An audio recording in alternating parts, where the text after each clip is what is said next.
এই যে প্রথম দাগ ভাই, এই যে দ্বিতীয় দাগ,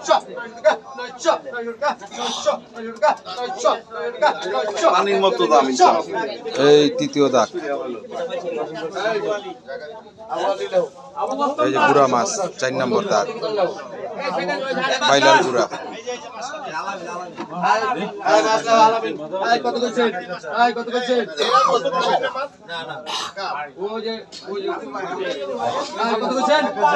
একবারে টাটকা মাছ, বরফ ছাড়া মাছ তো, বরফ ছাড়া মাছের একটু দাম বেশি থাকে ভাই, বরফ ছাড়া মাছ। কারণ ঢাকায় নিমু লাল মাছ নিলে ঝামেলা আছে।